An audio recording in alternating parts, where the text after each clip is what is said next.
आज सुनते हैं सावन मास में शनिवार व्रत की कथा। तो एक बार बोलिए प्रेम से शनि महाराज की जय।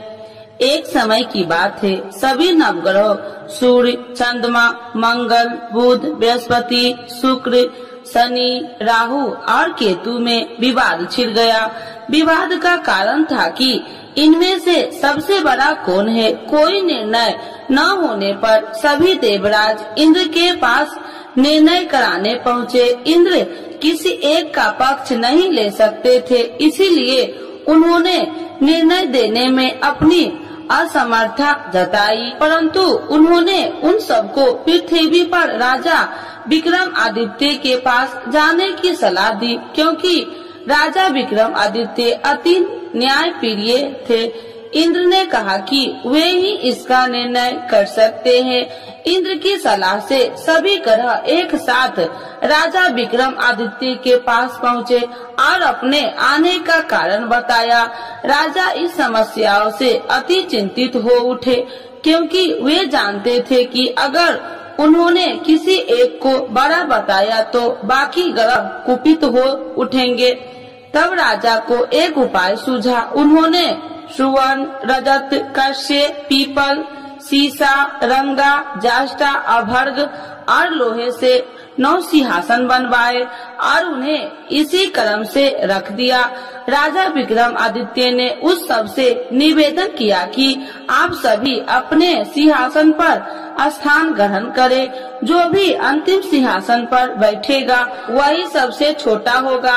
लोहे सिंहासन सबसे अंत में था, इस अनुसार लोहे सिंहासन पर बैठने वाला सबसे छोटा होगा। शनि देव सबसे अंत में लोहे सिंहासन पर बैठे, तो इसीलिए वही सबसे छोटे कहलाए।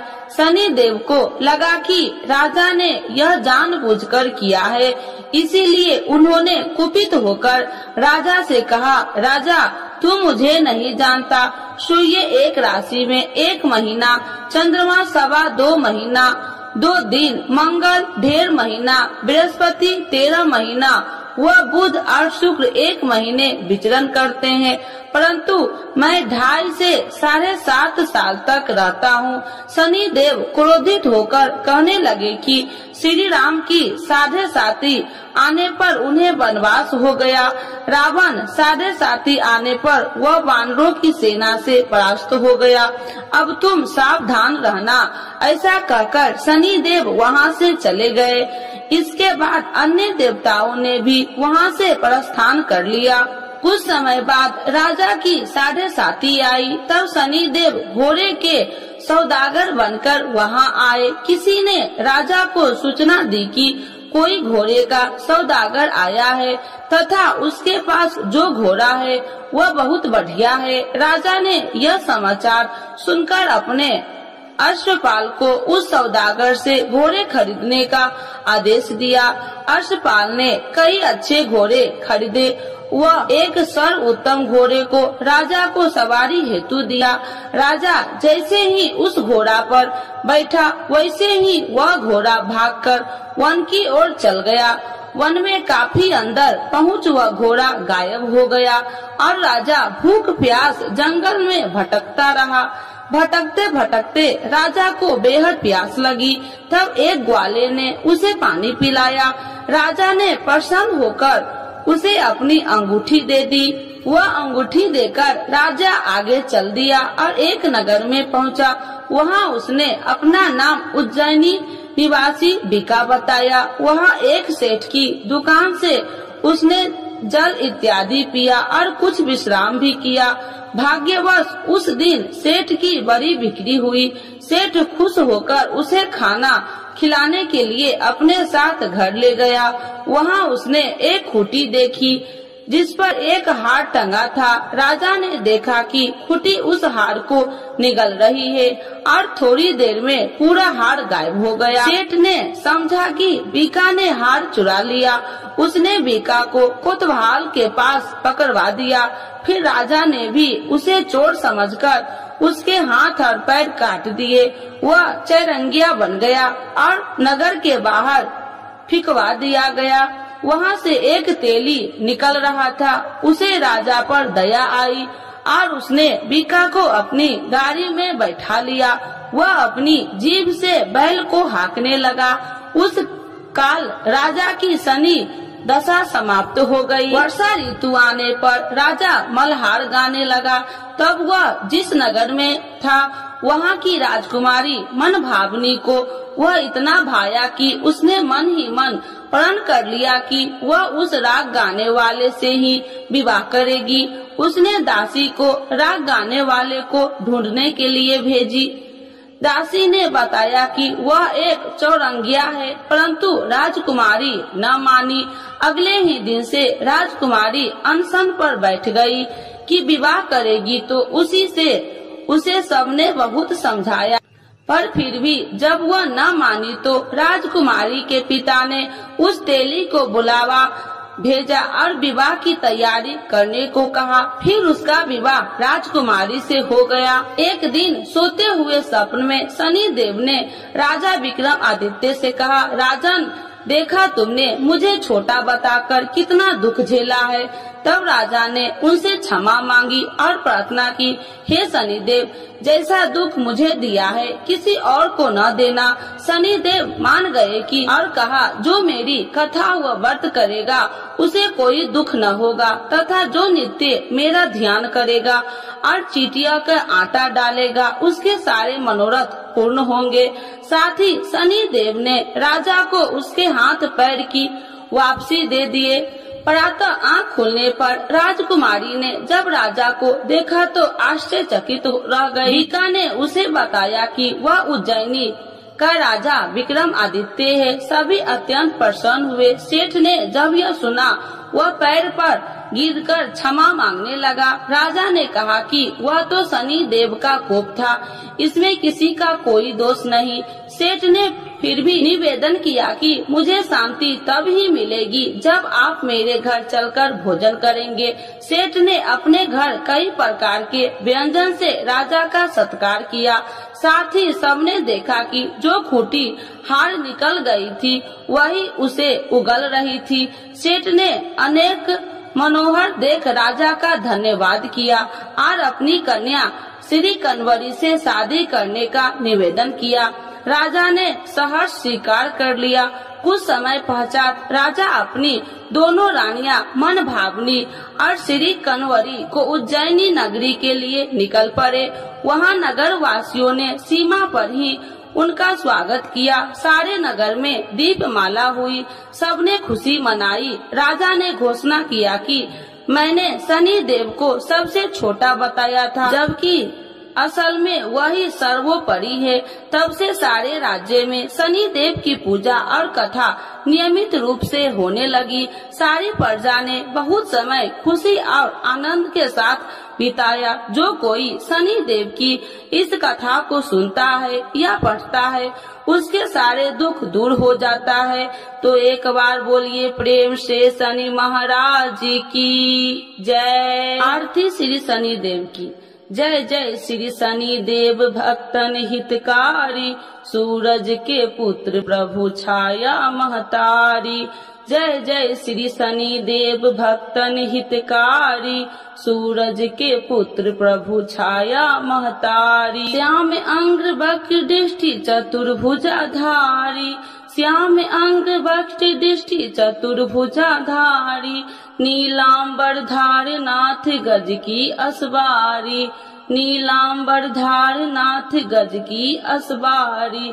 जय जय श्री शनि देव भक्तन हितकारी, सूरज के पुत्र प्रभु छाया महतारी। क्रीट मुकुट शीश सहज दीपत है लीलारी, क्रीट मुकुट शीश सहज दीपत है लीलारी।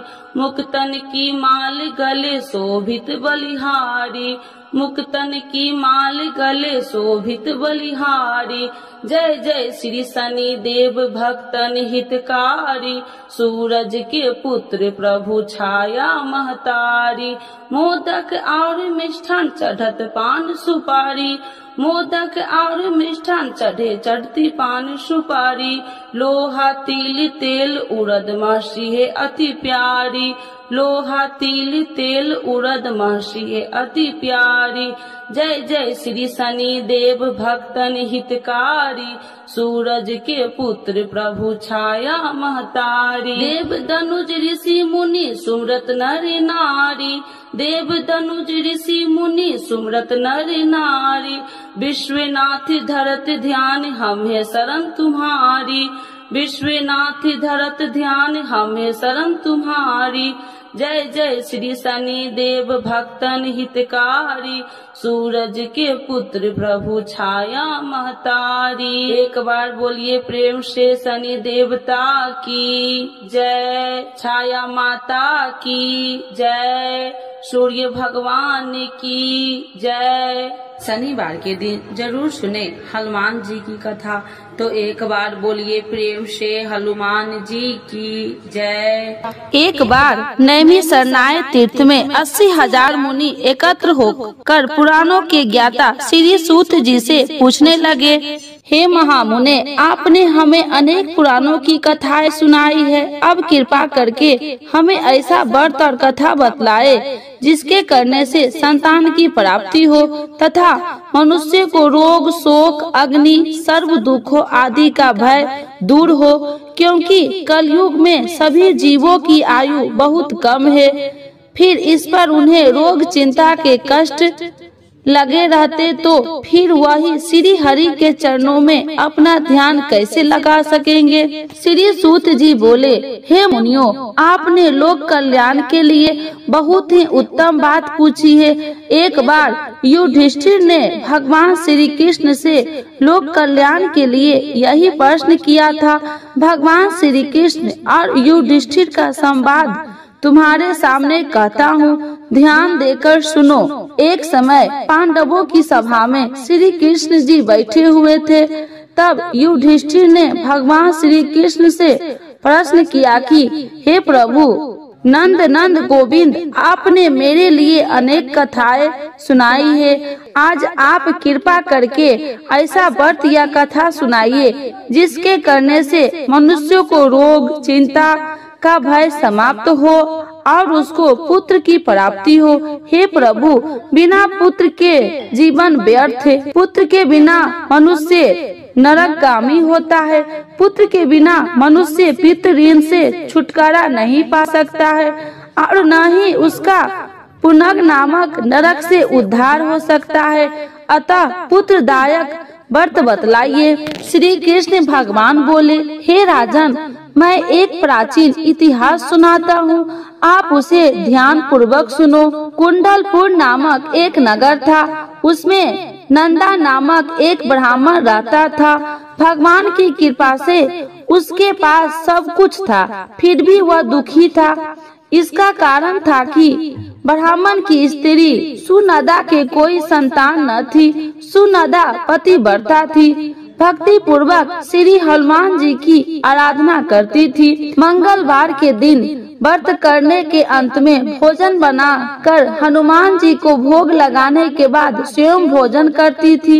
एक बार मंगलवार के दिन ब्राह्मणी गिरिकाइयों में अधिकता के कारण हनुमान जी को भोग न लगा सकी, तो इस पर उसे बहुत दुख हुआ। उसने कुछ भी नहीं खाया और अपने मन में प्रण किया कि अब तो अगले मंगलवार को ही हनुमान जी का भोग लगाकर अन्न जल ग्रहण करूंगी।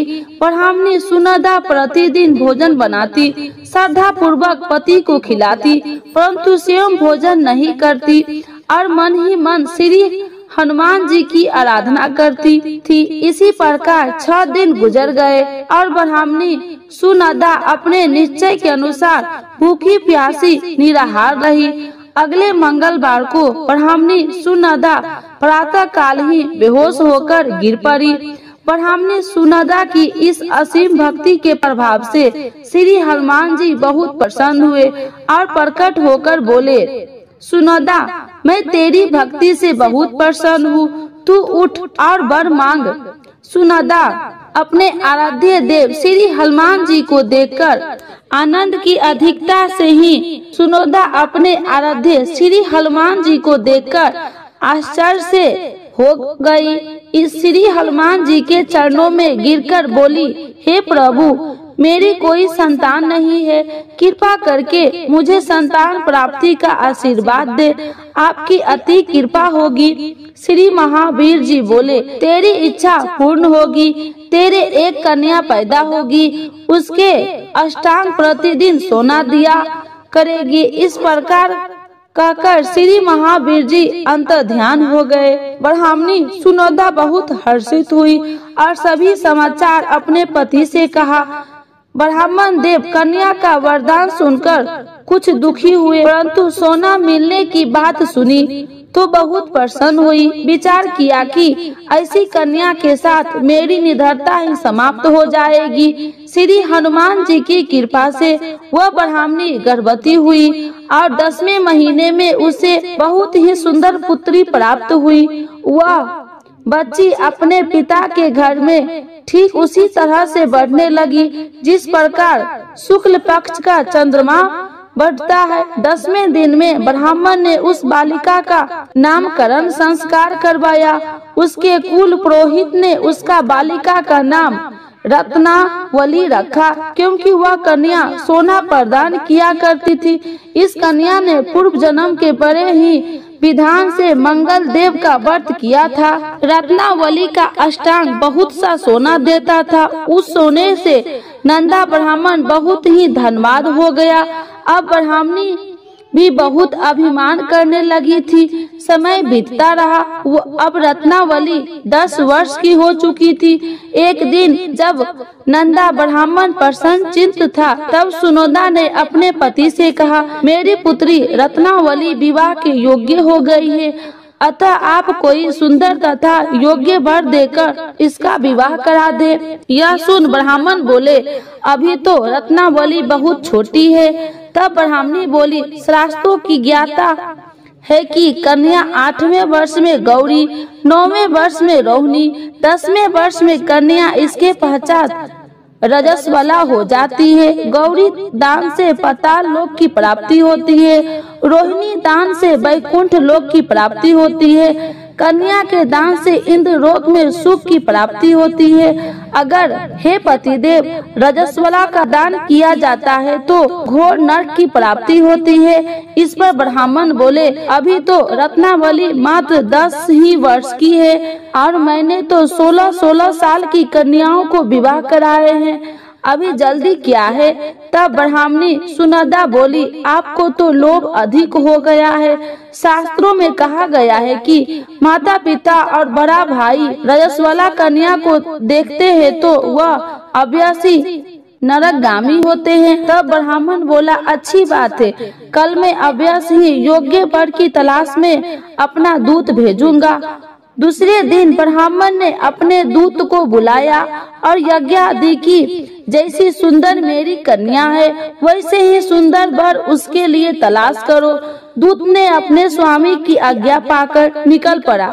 परंपराई नगर में उसने एक सुंदर लड़के को देखा। यह बालक एक ब्राह्मण परिवार का बहुत ही गुणवान पुत्र था। इसका नाम रामेश्वर था। दूत ने इस सुंदर व गुणवान ब्राह्मण पुत्र के बारे में अपने स्वामी को पूर्ण विवरण किया। ब्राह्मण नंदा को भी रामेश्वर अच्छा लगा और फिर शुभ मुहूर्त में विधि पूर्वक कन्या का ध्यान देकर ब्राह्मणी संतुष्ट हुए। परंतु ब्राह्मण के मन में तो लोभ समाया हुआ था। उसने कन्या दान तो कर दिया था, वह बहुत खित्र भी किया था। उसने विचार किया कि रत्नावली तो अब चली जाएगी और मुझे इससे जो सोना मिलता था वह अब मिलेगा नहीं। मेरे पास जो धन था कुछ तो इसके विवाह में खर्च हो गया और जो शेष बचा है वो भी कुछ दिनों के पश्चात समाप्त हो जाएगा। मैंने तो इसका विवाह करने बहुत बड़ी भूल कर दी है। अब कोई ऐसा उपाय ही रत्नावली मेरे घर में ही बनी रहे, अपनी ससुराल न जावे। लोभ रूपी राक्षस ब्राह्मण ने मस्तिष्क पर छता जा रहा था। रात भर अपनी सैया पर बेचैनी से करवटें बदलते बदलते उसने एक बहुत ही क्रूर निर्णय किया। उसने विचार किया कि जब रत्नावली को लेकर उसका पति रामेश्वर अपने घर के लिए जाएगा तो वह मार्ग में ही छिपकर रामेश्वर का वध कर देगा और अपनी लड़की को अपने घर लावेगा, जिससे नियमित रूप से उसे सोना भी मिलता रहेगा और समाज का कोई मनुष्य उसे दोष भी नहीं दे सकेगा। प्रातः काल हुआ। नंदा और सुनंदा ने अपनी जमाई तथा लड़की को बहुत सारा धन देकर विदा किया। रामेश्वर अपनी पत्नी रत्नावली को लेकर ससुराल अपने घर की तरफ चल दिया। ब्राह्मण नंदा महालोभी के वशीभूत में हो अपनी मति खो चुका था। पापी पुण्य को उसे विचार न रहा था। अपने भयानक व क्रूर निर्णय से कार्य रूप देने के लिए अपने दूत को मार्ग में अपने जमाई का वध करने के लिए भेज दिया, ताकि रत्नावली से प्राप्त होने वाला सोना उसे हमेशा मिलता रहे और वो कभी निर्दय न हो। ब्राह्मण ने दूत ने अपने स्वामी की आज्ञा का पालन करते हुए उसने जमाई रामेश्वर का मार्ग में ही वध कर दिया। समाचार प्राप्त कर ब्राह्मण नंदा मार्ग में पहुंचा तो रुद्र करती हुई अपनी पुत्री रत्नावली से बोली, हे पुत्री, मार्ग में लुटेरे ने तेरे पति का वध कर दिया। भगवान की इच्छा के आगे किसी का कोई वश नहीं चलता है। अब तू घर चल, वहाँ पर ही रहना, शेष जीवन व्यतीत करना। जो भाग्य में लिखा है वही होगा। अपने पति की अकाल मृत्यु से रत्नावली बहुत दुखी हुई। क्रंदन व रुदन करते हुए अपने पिता से बोली, हे पिताजी, इस संसार में जिस स्त्री का पति नहीं है उसका जीवन व्यर्थ है। मैं अपने पति के साथ ही अपने शरीर को जला दूंगी और सती होकर अपने इस जन्म को माता पिता के नाम तथा सास ससुर के यश को सार्थक करूंगी। ब्राह्मण नंदा अपनी पुत्री रत्नावली के वचनों को सुनकर बहुत दुखी हुआ। विचार करने लगा, मैंने व्यर्थ ही जमाई का वध का पाप अपने सिर लिया। रत्नावली को उसके पीछे अपने प्राण तक देने की तैयार है। मेरा तो दोनों तरफ से मरण हो गया। धन तो अब मिलेगा नहीं। जमाई वध के पाप के फल स्वरूप यम यातना भी भुगतनी पड़ेगी। यह सोचकर वह बहुत खिन्न हुआ। रामेश्वर की चिता बनाई गई। रत्नावली सती होने की इच्छा से अपने पति का सिर अपनी गोद में रखकर चिता में बैठ गई। जैसे ही रामेश्वर की चिता को अग्नि लगाई गई, वैसे ही प्रसन्न होकर मंगल देव वहाँ प्रकट हुए और बोले, हे रत्नावली, मैं तेरी पति भक्ति से बहुत प्रसन्न हूँ, तू वर मांग। रत्नावली ने अपने पति का जीवन दान मांगा। तब मंगल देव बोले, रत्नावली, तेरा पति अजर अमर है, यह महाविद्वान भी होगा और इसके अतिरिक्त तेरी जो इच्छा हो वर मांग से। तब रत्नावली बोले, हे ग्रहों के स्वामी, यदि आप मुझ पर प्रसन्न हो तो मुझे यह वरदान दीजिए कि जो भी मनुष्य मंगलवार के दिन प्रातः काल लाल पुष्प लाल चंदन से पूजा करके आपका स्मरण करे, उसको रोग व्याधि न हो, सर्प जनों में कभी वियोग न हो, सर्प अग्नि तथा शत्रुओं का भय न रहे। जो स्त्री मंगलवार का व्रत करे वह कभी विधवा न हो। मंगल देवता तथा अस्तु कहकर अंतर ध्यान हो गए। रामेश्वर मंगल देव की कृपा से जीवित हो उठा। रत्नावली अपने पति को पुनः प्राप्त कर बहुत प्रसन्न हुई और मंगल देव का व्रत करके मंगलवार को करने व्रतराज और मंगल देव की कृपा से इस लोक में सुख यशवर को भोगते हुए अंत में अपने पति के साथ स्वर्ग लोक गई। बोलिए हनुमान जी की जय।